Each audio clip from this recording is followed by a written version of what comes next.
Pemirsa, terima kasih Anda kembali di Ajus Pagi. Pemirsa, kita akan beralih ke informasi berikutnya. Presiden Republik Indonesia Prabowo Subianto sampaikan sambutannya dalam konferensi tingkat tinggi kedua ASEAN Gulf Cooperation Council yang berlangsung di Kuala Lumpur Convention Center, Malaysia, Selasa 27 Mei 2025.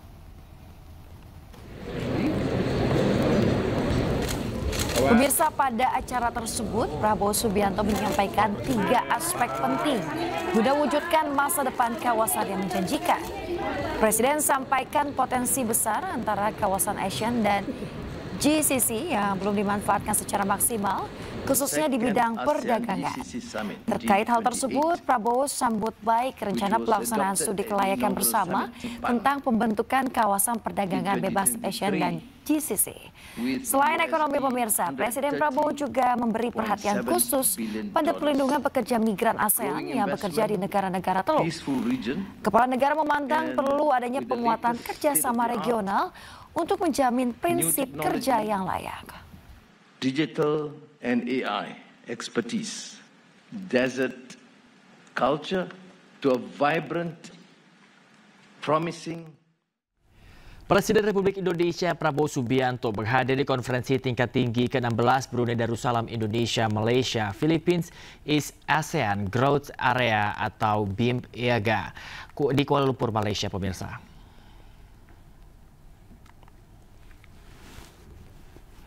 Presiden Prabowo bersama jajaran Menteri Kabinet Merah Putih berfokus pada penguatan konektivitas dan pembangunan ekonomi kawasan Timur ASEAN. Selain itu, Indonesia juga serius dalam memperkuat kerjasama ekonomi, investasi, dan pembangunan infrastruktur di kawasan Timur Indonesia yang merupakan bagian vital dari skema BIM-EAGA.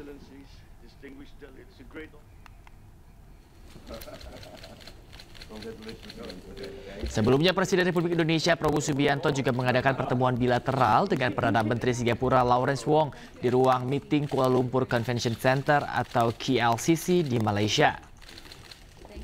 Pertemuan antara Presiden Prabowo dengan Perdana Menteri Wong berlangsung dalam suasana yang hangat dan produktif.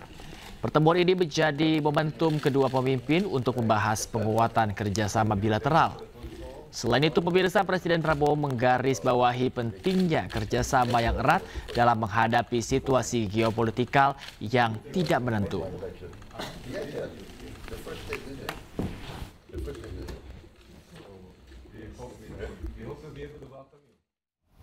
Pemirsa, Presiden Prancis Emmanuel Macron tiba di Jakarta pada Selasa malam melalui Bandara Halim Perdana Kusuma.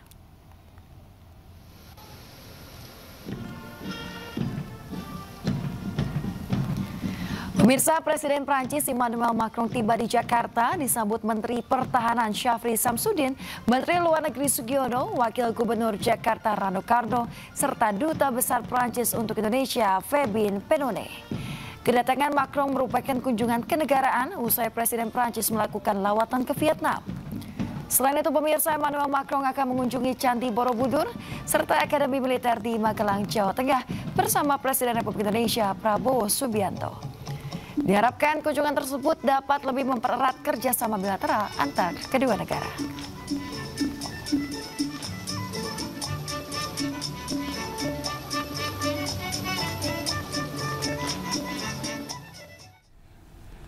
Viral momen Presiden Prancis Emmanuel Macron ditoyor sang istri saat tiba di Hanoi, Vietnam.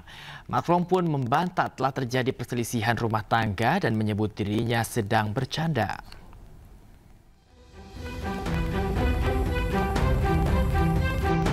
Viral di media sosial video yang menunjukkan momen saat Presiden Prancis Emmanuel Macron ditoyor istrinya Brigitte. Insiden yang terekam kamera ini terjadi sesaat setelah pesawat kepresidenan Prancis mendarat di Hanoi pada Minggu malam. Usai menjadi sorotan, Macron membantah adanya perselisihan rumah tangga dan menyebut dirinya sedang bercanda dengan sang istri. Je vais dire une vidéo beaucoup de bêtises. Sur ces 3 vidéos, j'ai ramassé un Kleenex, serré la main à quelqu'un et juste plaisanté avec mon épouse comme on le fait incident turc, et que là maintenant je suis en train d'avoir une scène de ménage avec ma femme. Rien de tout ça n'est vrai, pourtant ces 3 vidéos sont vraies.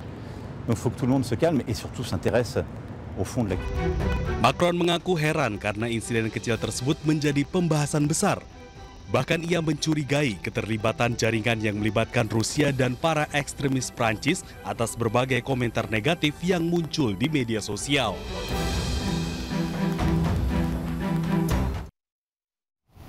Kita beralih ke informasi lain, pemirsa. Kejaksaan Agung menggeledah 2 apartemen di Jakarta terkait kasus dugaan korupsi pengadaan digitalisasi pendidikan di Kemendikbudristek periode 2019 hingga 2022. Pemirsa, penggeledahan dilakukan di salah satu unit apartemen di kawasan Jakarta Barat dan Jakarta Selatan.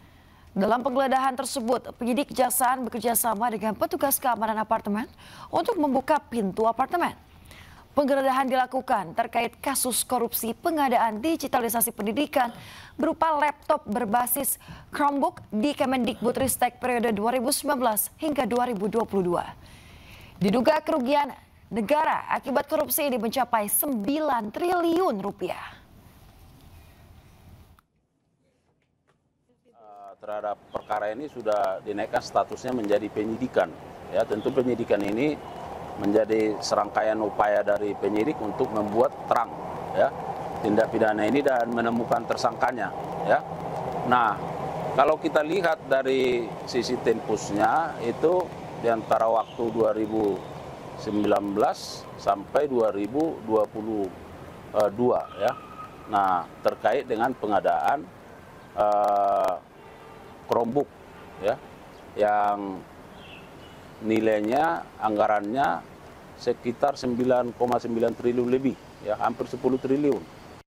Sejumlah kader PDI Perjuangan melaporkan Menteri Koperasi Budi Ari Setiadi ke Barreskrim Polri.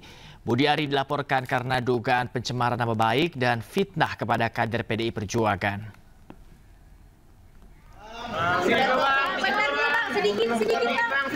Delapan orang kader PDI Perjuangan mendatangi Barreskrim Polri dengan membawa sejumlah dokumen dan barang bukti. Mereka juga membawa rekaman pembicaraan Budi Ari yang dianggap memfitnah PDI Perjuangan di salah satu media yang saat itu menjabat sebagai Menteri Kominfo. Budi Ari sedang berseteru dengan kader PDI Perjuangan karena mengaitkan kasus judi online yang sedang diberantas pemerintah dengan kader PDI Perjuangan.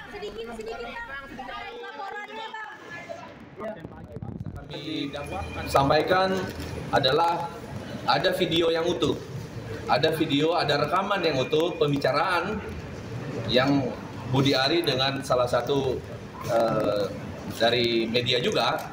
Nah dari situ kami membuat laporan. Ya.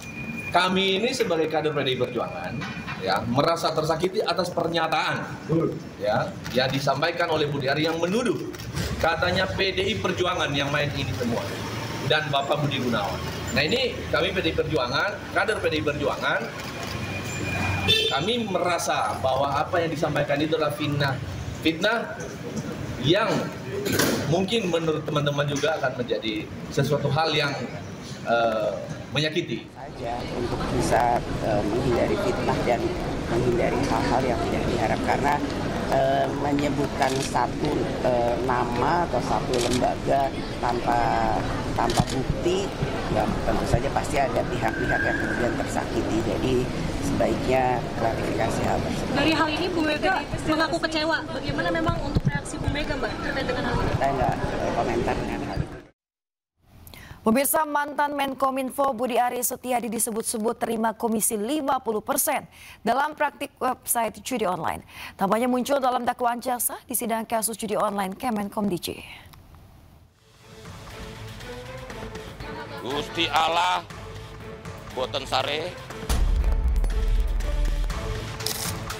Nama Budi Ari Setiadi disebut-sebut dalam dakwaan jaksa penuntut umum di sidang kasus dugaan judi online di Pengadilan Negeri Jakarta Selatan Rabu 14 Mei 2025. Dalam dakwaan jaksa, Budi Ari diduga menerima sebesar 50% dari seluruh website judi online yang dijaga. Uang ini untuk memastikan agar laman ilegalnya tidak diblokir oleh Kemenkom DJ yang saat itu dipimpin oleh Budi Ari Setiadi. Tetapi sekali lagi bahwa penuntut umum dalam surat dakwaannya itu ya bahwa ada pihak-pihak yang disebut di situ, tentu itu didasarkan pada adanya fakta itu di dalam berkas perkara. Sebelumnya, Budiari pernah diperiksa Barreskrim Polri pada 19 Desember 2024 yang lalu. Budi diperiksa sebagai saksi dan meminta semua pihak untuk berhenti memfitnah bahwa ia bersalah. Bahkan, Budiari enggan merespon pertanyaan awak media dengan menyebut Tuhan tidak tidur dalam bahasa Jawa, yakni Gusti Allah boten sare. Nanti aja, enggak. Nanti ketenggelam. Gusti Allah boten sare, Tuhan tidak pernah tidur. Selesai. Sebelumnya polisi berhasil membongkar kasus judi online yang melibatkan 11 orang pegawai aktif Kementerian Komunikasi dan Digital.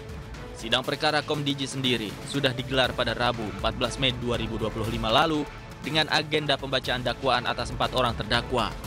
Hingga kini ada 3 orang yang masih buron dalam kasus ini. Tim Liputan iNews melaporkan. Pemirsa ahli digital forensik Resmond Hasiholan Sianipar memenuhi panggilan sebagai saksi terkait kasus tuduhan ijazah palsu Presiden ke-7 RI Republik Indonesia, maksud kami Joko Widodo. Ya semuanya. Ya. Resmond dicecar 97 pertanyaan, salah satunya mengenai metode ilmiah yang dikajinya. Meski begitu, Resmond mengaku ada sejumlah pertanyaan yang tidak mau dijawabnya. Resmond menekankan materi klarifikasi hanya terkait dengan metode ilmiah yang digunakan untuk menganalisis lembar pengesahan dan skripsi Presiden ke-7 Republik Indonesia Joko Widodo.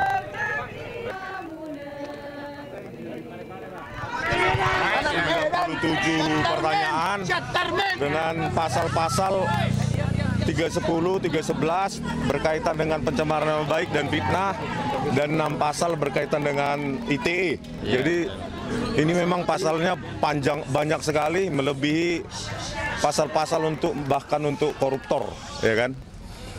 Saya tadi ditanyakan sejumlah pertanyaan yang berkaitan dengan metode-metode ilmiah yang saya kaji, tetapi ada sejumlah jawaban, sejumlah pertanyaan yang saya tidak berkenan untuk saya jawab, ya karena itu berkaitan nanti dengan hal-hal teknis, bagaimana saya mengkaji secara ilmiah apa yang saya teliti berkaitan dengan ijazah, lembar pengesahan Pak Joko Widodo yang kami dapatkan langsung dari UGM maupun dari ijazah yang diupload oleh saudara. Jadi sesuai dengan diminta untuk klarifikasi, dari 97 pertanyaan banyak yang di default tadi, jadi kita nggak jawab karena nggak ada hubungan dengan pemanggilan, jadi keanehan gitu. Klarifikasi tapi ditanya yang lain-lain yang tidak ada sesuai dengan sesuai undangan yang ada. Pemirsa, Roy Suryo CS meragukan hasil pemeriksaan Barreskrim Polri terkait keabsahan ijazah Joko Widodo. Metode yang digunakan Barreskrim dituding tidak transparan. Dan prosedur penyelidikan perkara dugaan pidana pemalsuan ijazah saudara Joko Widodo dilaksanakan secara tidak transparan. Roy Suryo bersama tim pembela ulama dan aktivis menolak keputusan Barreskrim yang menghentikan penyelidikan kasus ijazah Presiden ke-7 Republik Indonesia Joko Widodo. Bukan tanpa alasan, Roy Suryo CS curiga dengan metode yang digunakan Barreskrim dalam memeriksa ijazah Joko Widodo. Penyelidikan tersebut diklaim tidak transparan, sepihak, dan tanpa melibatkan peran serta masyarakat. Bahwa tahapan, proses, dan prosedur penyelidikan perkara dugaan pidana pemalsuan ijazah saudara Joko Widodo dilaksanakan secara tidak transparan, sepihak, tanpa melibatkan peran serta masyarakat. Padahal penyelidikan perkara dugaan pidana pemalsuan ijazah saudara Joko Widodo bermula dari adanya aduan masyarakat atau DUMAS yang dilakukan oleh Dr. Egy Sujana SHMSI dari tim Pembela Ulama dan Aktivis atau TPUA.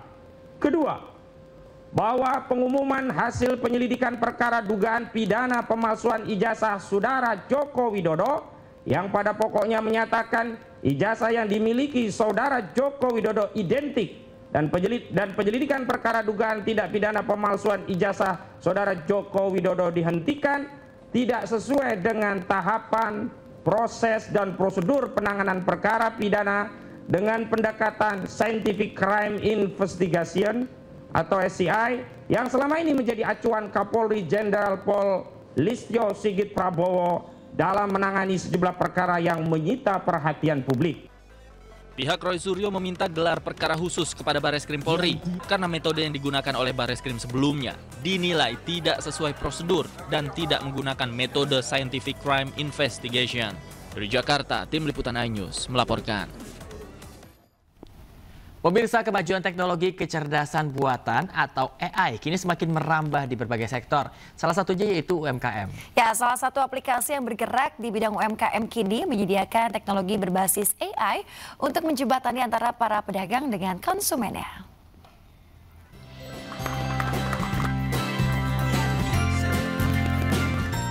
Kementerian UMKM bekerjasama dengan perusahaan teknologi MP Store meluncurkan inovasi digitalisasi pasar tradisional berbasis kecerdasan buatan atau AI untuk mendorong transformasi UMKM. Pasar Kebayoran Lama menjadi lokasi pilot project yang pertama untuk menghubungkan langsung para pedagang pasar dengan pembelinya melalui layanan digital terintegrasi. Inovasi ini diklaim mampu menjembatani kebiasaan belanja generasi muda dengan akses produk-produk tradisional, khususnya Gen Z dan juga Gen Alpha yang cenderung jarang ke pasar fisik, kini bisa berbelanja secara digital dengan harga pasar. Jadi saya rasa teknologi AI sudah marak secara internasional dan kita sebagai pegiat UMKM, MP Store adalah aplikasi dan platformnya UMKM, kita bikinkan AI agar menjembatani antara pelanggan atau pembeli kepada pedagang pasar, sehingga pedagang pasar bisa bertemu dengan pelanggannya melalui AI. Dengan inovasi ini, pembeli hanya perlu memindai kode QR yang tersedia di pintu masuk Pasar Kebayoran Lama yang kemudian bisa berinteraksi langsung dengan sistem AI untuk melakukan proses transaksi dengan lebih mudah. Jadi saya mau sampaikan ya bahwa program ini bukan program ingin menghilangkan aktivitas pasar tradisional, tidak. Justru kita tetap ingin mempertahankan aktivitas di pasar tradisional, namun kita ingin mencoba mendorong, memotivasi, mulai mengakrabkan dan mengajak para pedagang-pedagang tradisional untuk sudah mulai ramah dengan pasar digital ataupun aktivitas-aktivitas di ruang digital. Setelah berhasil diterapkan di Pasar Kebayoran Lama, program ini dijadwalkan meluas ke berbagai daerah lain di seluruh Indonesia. Dari Jakarta, Jen Cahyani, Aulia Syah Ramadan, iNews melaporkan. Pemirsa, pola mengasuh anak menjadi hal yang penting untuk menentukan masa depan sang buah hati. Ya, salah satunya sekolah swasta yang menggelar seminar neuroparenting untuk para orang tua memahami pola pikir anak.